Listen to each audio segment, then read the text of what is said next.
Hi, everyone. Welcome to our session. Check your AI blind spot, how attackers target AI native applications. With large language models, MCP servers, autonomous agents, and more, AI applications are fundamentally different from how traditional applications were designed.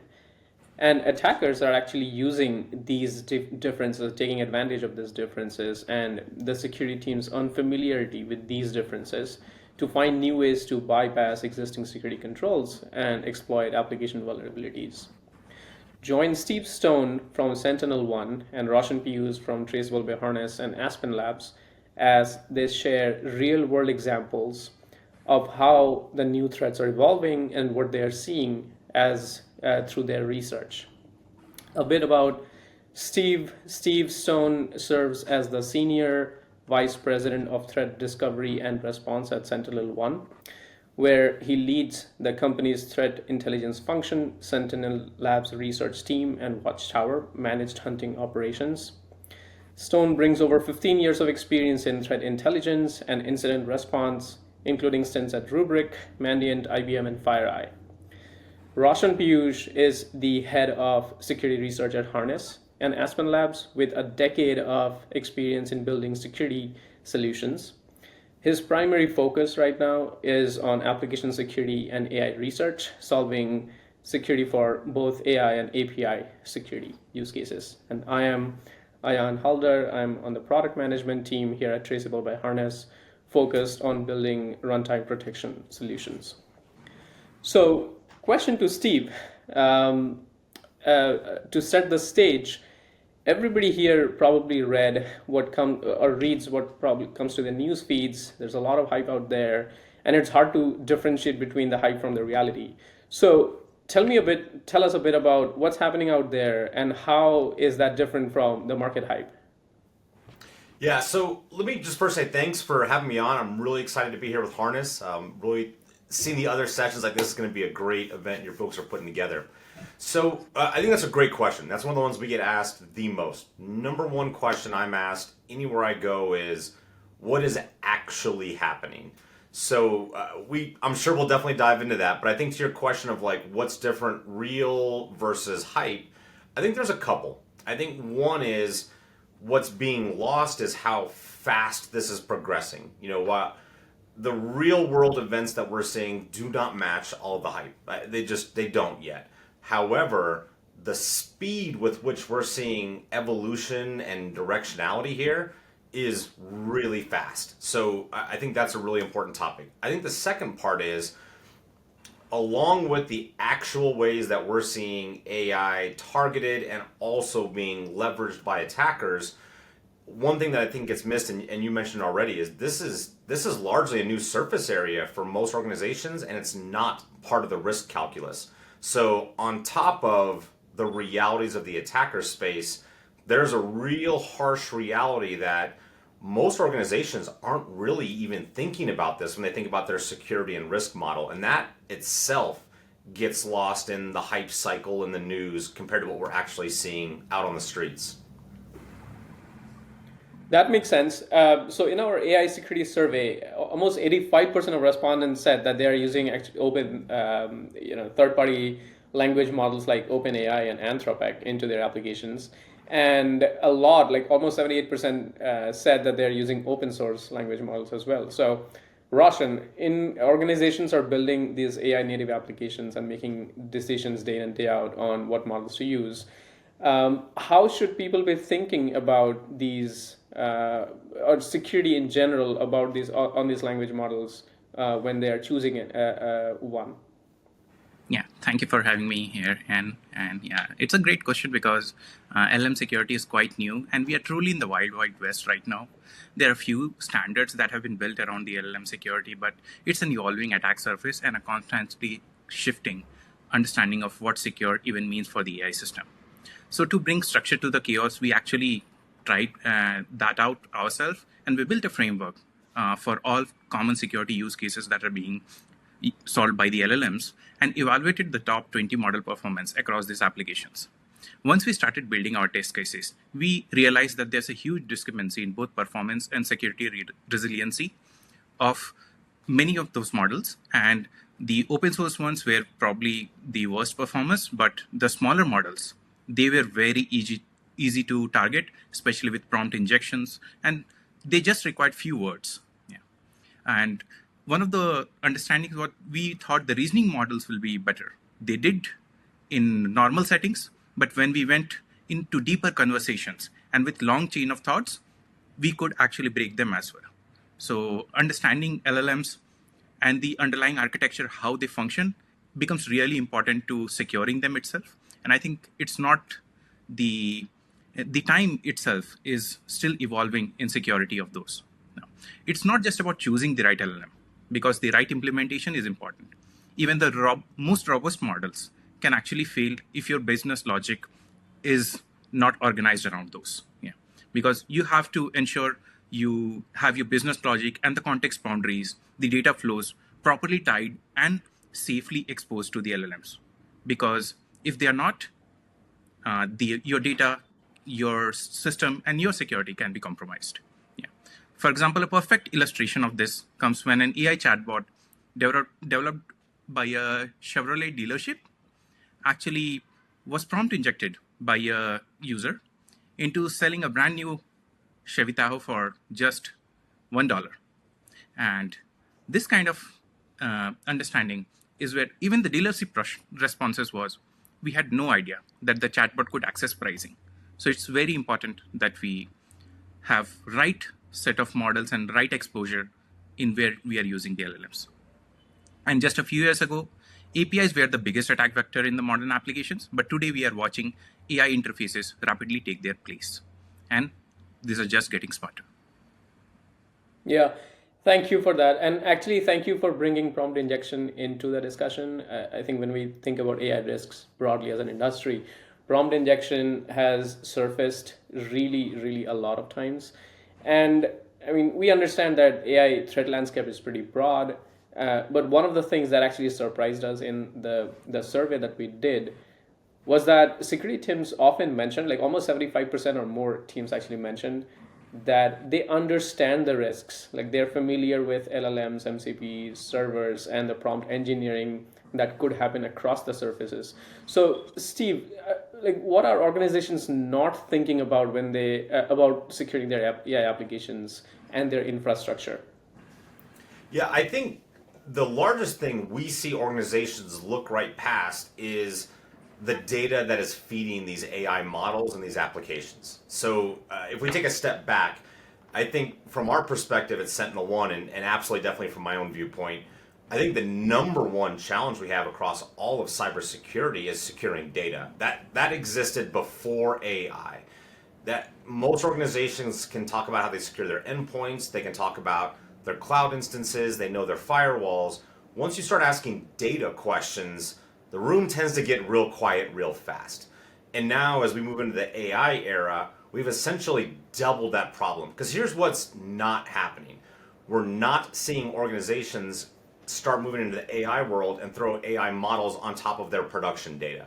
For a bunch of correct reasons, they're not doing that. So what they're doing is they're essentially duping their data, putting it in another place, and that's usually done by an AI team that's almost on a side quest from the larger company viewpoints, where rapid innovation is the focus at almost all costs to everything else. That's not unusual at all. So now we have this really profound data problem that we've just doubled, and in many cases we've actually moved outside of the typical security apparatus used to secure on-premises devices or cloud instances. So I think that's number one. The number two thing I would say, and this is a little more of a esoteric answer for lack of a better word, but when we talk about securing AI, and I know Harness approaches it the same way. We've read a lot of your content and see this very much eye to eye. There's functionally three things you have to secure. You're not securing AI and then you're done. You have to secure the data that powers AI, you have to secure the AI models, and then you have to secure the AI infrastructure. Those are radically different things, and they take different skill sets, different technologies, and different approaches. So we do often hear organizations say, oh, we absolutely looked at security as we push into AI. And what they usually mean is they spend some time looking at the AI model side of the house. And Okay, great, but that's one of three. That's only one of the three components that you really need to secure.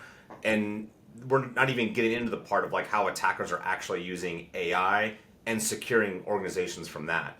So I think organizations are well intentioned. I think they do mean that. I don't mean to say that in a negative way, but I think we're learning really quickly to the earlier point, this is the Wild West. Organizations are learning the hard way, just like we have with every other technology, by the way. This is not unique to AI. We're learning the hard way. This is a lot more complicated than it looks at first blush. Yeah, thank you for that. Setting the context of or differentiating between securing AI, securing the infrastructure, and the data. Let's continue a bit more on this topic. Tell our audience, or maybe help them understand, how should they be thinking about when it comes to securing their data, where they to enable AI on their data infrastructure as well. Yeah, I think we typically start with two things right off the bat. I mean, the first is just where's your data stored? Are you able to track the movement of that data? We talk all the time, again, before AI, we talk about environment creep. It's a very real challenge in cybersecurity. What an organization thinks their environment looks like might have been true last week, but a lot of things happened in the last hour. So these environments are living, breathing things. Data is that on steroids. Like, as big of a challenge as environment creep is, data creep is like exponentially faster. So that's part of it, is just understanding where it is, what part of your organizations are creating what kinds of data, what's regulated, what's sensitive. You know, that we can't secure everything to the same standards. So there's kind of that part. The second part, and this is the tale as old as time. I've been working breaches for 25 years, and this has been a problem from day one, and it's a huge problem now. Almost every single one of these events that involve either compromising AI, leveraging customer AI for malicious purposes, or attackers using AI comes down to compromised identity. And I mean both user identity, like usernames, passwords, and I also mean like machine identity. Rashawn mentioned APIs earlier. Huge challenge when we talk about securing AI and how attackers are actually going after AI. Identity is the key. It is the surface area in many cases that allows us to really get after how attackers are using AI. So those are the two areas we always point to when we talk about securing your data and securing your identities. If you can do those two things, you're far ahead of most other organizations when it comes to AI security. That makes sense. So hopefully we spoke a bit about securing the infrastructure, data, and the models itself. Question to Roshan, shifting the focus a bit towards security of the third party and the open source model itself. Do you think the LLM providers take security seriously? Yes, actually, they have been doing many changes to build the trust and adoption. For example, it is getting more work to exploit these models itself, but still, it's not impossible right now. Yeah. Security researchers have been reporting issues. For example, even for OpenAI, Anthropic, or Claude, whichever we may take, they have been patching holes with rapid speed, whatever the security researchers are reporting. LLM providers have also taken severe action into like banning users from misuse, derailing researchers from trying to find these vulnerabilities. But there are many ways researchers do evade and they find. And a lot of effort has been actually done by LLMs to prevent prompt injection, jailbreaking, data leak, and even complying with their system prompts. Not just that, if you look at the VS Code or any of those extensions, they have built many of those connectors and pieces, and they have been found vulnerable, but they have been immediately fixed by those vendors. So they are taking security seriously in all those angles. However, their training policy also works the other way around. For example, most of the LLM providers have a policy of including your conversations, including the sensitive data for their training. Of course, they do redact many of those, but there is always a chance of leak that your training data rightfully lives in the environment on which the model is trained, unless you opt out. From your experience, Roshan, how easy or difficult it is to redact the sensitive data that these LLMs have been trained on post the training? Post the training, of course, there is a fine-tuning aspect because we have the filter to remove those documents that have been sensitive and remove those out. But the biggest problem is finding the grain of salt in a heap of issues. Yeah, and Yeah. that's the problem because these wordings or these LLMs have been trained on humongous amounts of data. Like if you see the model sizes itself, they are like 20 billion, 40 billion, 100 billion. Yeah. So think about the grain of salt that you are trying to find in those. And that's the challenge, because how many times are you going to iterate through those, find out, and how do you even know that you missed or not missed? Yeah. Yep. Steve, you talk to a lot of companies, including both technology vendors and customers. What are vendors doing differently when it comes to AI and securing those? And what are we learning from them? I think there's a couple of things. I think one of the things, and both our companies are in the vendor space, it's very easy for us to confuse that for the way the whole world works. We have access to resources that non-vendors don't. That's just hard truth. That's the way this world works. So we are able, in many cases, to evolve our technologies and the way that we secure them much quicker. We have teams full of experts that do that. We have budgets that allow for that. And I think a good example, I was actually just yesterday talking with one of our clients about their entry into AI. They have to get it right the first time. It is a huge deal for their company. Their company's investing in it.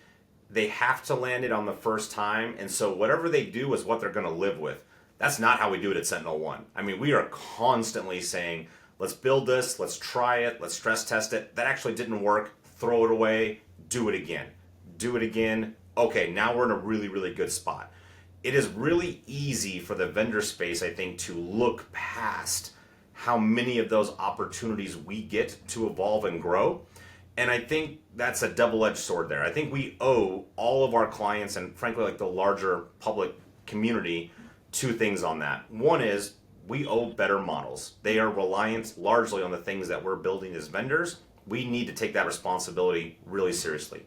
The second part is, and I know for a fact this is also true in your organization, we have massive lessons learned. I mean, the things that we have learned in the last 6 months on how to really use AI versus what we knew a year ago, radically different. We should share those lessons learned because most organizations outside of particularly the cybersecurity vendor space don't get to have those lessons learned. They get one go at this because this is not what they do day in and day out. So I think that's one of the greatest contributions we can make back out is what are we learning? What's failing? What's working? How are we evolving? How are we thinking about this? And when we engage like our clients on that, it is like intellectual property gold for them. And it's not really anything super secret. It's like, yeah, that worked and this didn't. But we got the opportunities to do that and they didn't. So I think we're learning very quickly. That's a real value we can provide to just the larger global community. Makes sense. Roshan, maybe piggybacking on the same question, what was your learning building solutions for AI security compared to that for API security so far? I think the problem space remains very similar because there are lots of unknowns. Yeah, you have to identify all the areas attackers can tap into. Yeah, and on top of this, the challenge of you have to deeply understand the models. For example, consuming like almost 4 to 5 hours of daily content of research papers, everything, and all of this just to get an understanding of how these LLMs work, what are these new models that people are trying to build, what are the new ways they are trying to utilize, and even the security space itself, right? AI for security and security for AI. These are two themes that are coming up everywhere. Yeah.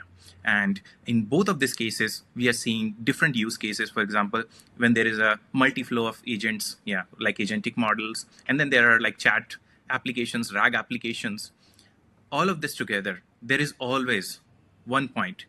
What are you connecting to LLMs? And basically, what are you tasking them? Yeah. Makes sense. Shifting the focus a bit towards jailbreaking. So jailbreaking LLMs is not normally thought of as a threat. Roshan, tell us a bit more about that. Jailbreaking a model actually goes beyond prompt injection. The attacker convinced the model to abandon their guardrails entirely, and it's no longer allowed to follow its intended rules or alignment. researchers and blogs have shown relatively generic jailbreak patterns that can be adapted against multiple providers. And some tooling recipes are continuously being circulated on forums like Reddit, etc., which allows the large-scale attempts to bypass these protections. Now, many teams, for example, add public chat widgets to help users navigate their websites. It's convenient, but it's also exposed unauthenticated. Now, if an attacker figures out which model powers these chats and jailbreaks it, they can then wrap your chat API inside their own prompt and use it for malicious purposes like generating malware, bypassing filters, or automating scams. And the result, modern providers actually lose the trust and credibility. Your company risks damage, reputation, and brand. And you also pay for the massive token usage, loss of revenue, and risk. And one of the examples that reminds me, for example, Lovable, whose whole appeal is around it can build full stack web applications from a simple prompt. But when jailbroken, that strength becomes the liability. And in multiple evaluations, Lovable was found to be the most susceptible problem to jailbreak, effectively making it the scammer's best friend. And Lovable, of course, has now taken many steps to prevent malicious use, but there is still possibility. For example, I just typed one prompt, generate me an Instagram clone, and within a minute, I actually had an entire cloned application. Wow, so that brings the question of AI attack infrastructure itself. Steve, could AI-driven infrastructure be the new backbone for AI attack campaigns? What indication do you have that suggests that attackers are already using AI at scale? Yeah, so it's a great question. I'll give kind of a two-part answer. I think down the road, AI owned and operated AI infrastructure can absolutely be a thing. There's no technical reason it cannot. Apologies, I had to cough, sorry. So that is not a real hard technical hurdle. Now, with that being said, here's what we're actually seeing. What we're seeing virtually all attackers do is actually do something very similar to cryptojacking. They're compromising organizations and then they are using their AI infrastructure because it's expensive. We're seeing on average when attackers do that, they are generating about $45,000 per day per instance of cost. So not only are you a victim of a compromise, not only are now attackers hosting, let's call them dark LLMs to kind of make it a broad category, inside of your organization, they're actually making you pay the bill. I mean, think about that. I don't know a single CIO that has $45,000 a day to spend in their budget. That's just not a thing. So now you have two problems. You have an intrusion problem, and now you got a budget problem. And we're seeing this routinely. If you look at a lot of the dark LLMs that are accessible in the cybercrime ecosystems, when we dive into those, almost universally, we actually find those hosted in totally valid companies that have no idea that the criminal ecosystem is leveraging their AI architecture. So I know that's kind of a conflicting answer, and it sounds like I'm giving you two different ones, but both of those things are simultaneously true. Wow, I would have to assume that the infrastructure cost was there even pre-LLMs, but it basically got exponentially higher with the use of LLMs in attack campaigns. I mean, that's why we really think it's very analogous to cryptojacking. All cryptojacking is stealing someone's compute to generate cryptocurrency. This is stealing someone's AI infrastructure to generate dark LLMs for malicious purposes. It is fundamentally the same thing. Attackers do not want to pay hosting bills. They're really expensive, as we all know. AI is not cheap. That's true. Let's talk about browsers a bit. Agentic browsers like Perplexity's Comet, OpenAI's Atlas has come to the forefront. Pretty sure Google would launch one. What type of attack vectors do you think are targeting the agentic browsers? Well, I think there's a few. I think the first is all of the attack vectors that we have with, let's call it traditional AI. That sounds silly as we're in the Wild West phase of AI, but all of those apply. It's just you're interacting with that AI asset in a little bit different way. So none of the old problems go away. We carry all those forward. I think the second is now we're in a really challenging part of cybersecurity, which is now browser security. Most organizations have very little resourcing put on browser security. It's just not a common asset, and it's something that a lot of security teams struggle to understand. So there's a real weakness there around browser security. And then I think the other part, and you'll see as an example how we try to solve this at SentinelOne through our acquisition of Prompt Security.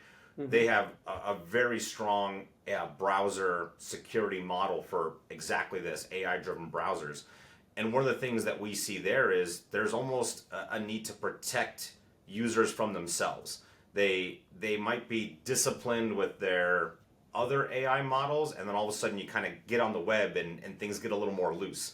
So we actually see some really inconsistent behaviors from regular AI models to those browsers. It's like just a human nature kind of aspect. And there's undoubtedly going to be attackers trying to exploit that. And to give a non-AI example is the way that we use user identities, username passwords. The way that most users interact with their identity is fundamentally different on their host in their work applications than it is in a browser. There's passwords stored in the browsers. There's all kinds of other things that happen. And attackers have learned that.